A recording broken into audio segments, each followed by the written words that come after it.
हाके, वाघमारे, सदावर्ते ह्या लोकांना पुढे पाठवून मराठवाडा पेटवायचा कसा याचे प्रयोग करून बघितले, पण मराठवाड्यात जातीय दंगली होताना दिसत नाही.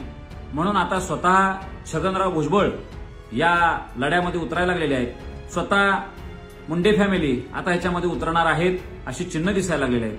आणि एवढ्या मोक्याच्या वेळी अशा अत्यंत महत्वाच्या अटीतटीच्या लढाईत मला स्वतःला डावललं म्हणून लक्ष्मण हाके नाराज आहेत.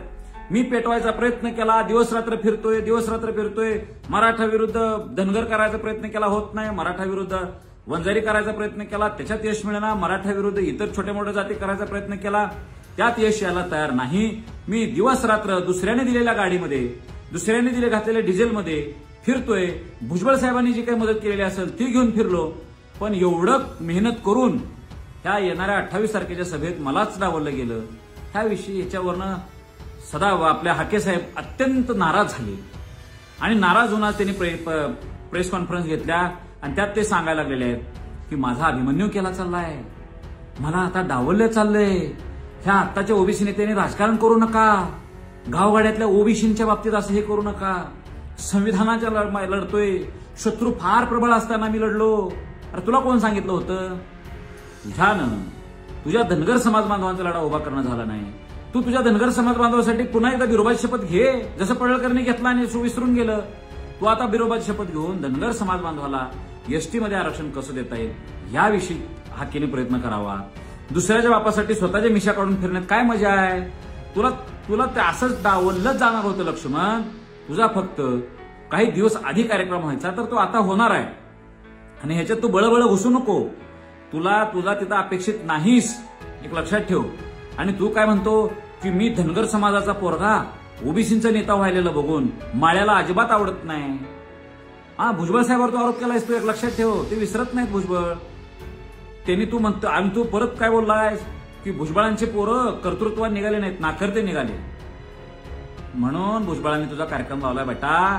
उगा नव माय भुजबळ म्हणतात भुजबळ. हे भुजबळ त्याच्या समाजाचे झाले नाहीत, कुठल्या नेत्याचे झाले नाहीत, कुठल्या पक्षाचे झाले नाहीत. तुझ्या कसं होतील? म्हणून माझं एक म्हणणं आहे की लक्ष्मण हाकेंनी धनगर समाज बांधवाच्या लढ्यात उतरा.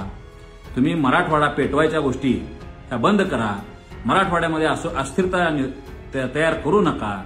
त्या वाघमारेची गाडी त्याच्याच नातेवाईकांना जाळली आणि त्याची तुम्ही आता बाजू घेऊ नका. खरी वास्तव परिस्थिती काही काळात येणारच आहे. मराठ्यांवर आरोप तुम्ही करू नका. भुजबळांनी तेव्हा एक जुनं राऊताचं एक हॉटेल स्वतः जाळायला लावलेलं आणि आरोप मात्र मराठा जातीवर केलेला, ते आता सिद्ध झाले. एफआयआर झाले, त्या राऊताच्या नातेवाईकावर झाले आणि त्यांना त्याचं इन्शुरन्स घ्यायचा होता म्हणून हॉटेल जवळून घेतलेलं होतं. आणि आरोप काय केला भुजबळांनी? मराठा जातीच्या पोरांनी पेटवलं. बघा, हे मराठवाडा पेटू शकत नाही. आमचे मराठे कळते आम्हाला कोणाला काय करायचं आहे. त्यामुळं मराठवाड्याला शांत राहू द्या. आमच्या मराठवाड्यामध्ये पुन्हा एकदा अस्थिरता निर्माण करू नका. मराठवाडा पेटवू नका, एवढी एकच विनंती. धन्यवाद. तर मंडळी, हे होते योगेश केदार. त्यांनी नुकतंच त्यांच्या फेसबुक हँडलवरती हा मेसेज शेअर केला आहे. लक्ष्मण हाके उग नव माय, ते भुजबळ आहेत. त्यांनी कधी त्यांच्या समाजाचा विचार केला नाही. तू कोण असं म्हणत त्यांनी लक्ष्मण हाके यांच्यावरती हे टीकास्त्र सोडलंय. सोबतच त्यांनी छगन भुजबळ यांना देखील चिमटे काढलेले आहेत. लक्ष्मण हाके हे काही वेळापूर्वी एका पत्रकार परिषदेमध्ये असं बोलून गेले होते की माझा अभिमन्यू करण्यात येतोय. मला आता आपल्याच पक्षातील, आपल्याच समाजातील मंडळींकडनं माझा अभिमन्यू करण्यात येतोय असं लक्ष्मण हाके हे म्हणाले होते. आता यामध्ये लक्ष्मण हाके यांचा अभिमन्यू खरंच होतोय का? महाभारतातला अभिमन्यूचा जसा बळी गेलाय तसा लक्ष्मण हाके यांचा बळी जातोय का? त्यांना तसं का वाटतं आहे? याच्या मागची कारणं देखील यावेळेस योगेश केदार यांनी आपल्याला समजावून सांगितलेली आहे. ती कारणं काय होती?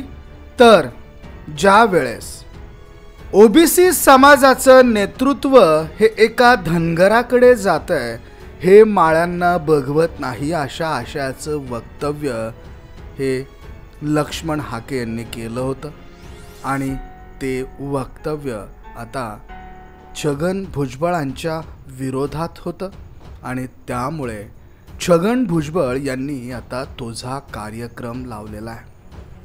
उगन हवमाय ते छगन भुजबळ हायती, ते आपल्या समाजाचे झाले नाही तुझे काय होणार असं म्हणत लक्ष्मण हाके यांना चिमटा घेतला. त्याचबरोबर छगन भुजबळ यांना देखील कोपरखळी हाणलेली आहे. तर योगेश केदार यांनी लक्ष्मण हाके यांनी नुकताच केलेल्या एका वक्तव्याचा हा अशा पद्धतीने समाचार घेतला आणि हे बोलत असताना छगन भुजबळांच्या विषयी देखील ते बोललेले आहेत.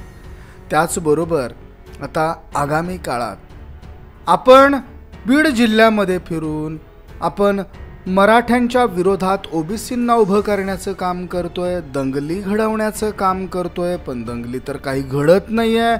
आणि मग आता 28 तारखेला छगन भुजबळ यांनी बीडमध्ये रॅली काढली आहे. आता स्वतः छगन भुजबळ मैदानात उतरल्यात आणि म्हणून आता तुझी काय आवश्यकता, आता तुला तुझा कार्यक्रम होणार म्हणजे होणार अशा आशयाचं वक्तव्य यावेळेस योगेश केदार यांनी केलेलं आहे. तर मंडळी, आगामी काळामध्ये 28 तारखेला छगन भुजबळ यांची बीडमध्ये मोठी रॅली होतीये. या रॅलीमध्ये ओबीसींचे सर्वच नेते हे सहभागी होतात. पण या रॅलीमध्ये किंवा या ओबीसींच्या मेळाव्यामध्ये, समता परिषदेच्या मेळाव्यामध्ये लक्ष्मण हाके यांचा कुठेच फोटो दिसत नाही आहे किंवा त्यांना आमंत्रण नाही आहे, निमंत्रण नाही आहे आणि यावरनं लक्ष्मण हाके यांचा तिळपापड झालेला आहे असं योगेश केदार यांचं म्हणणं आहे.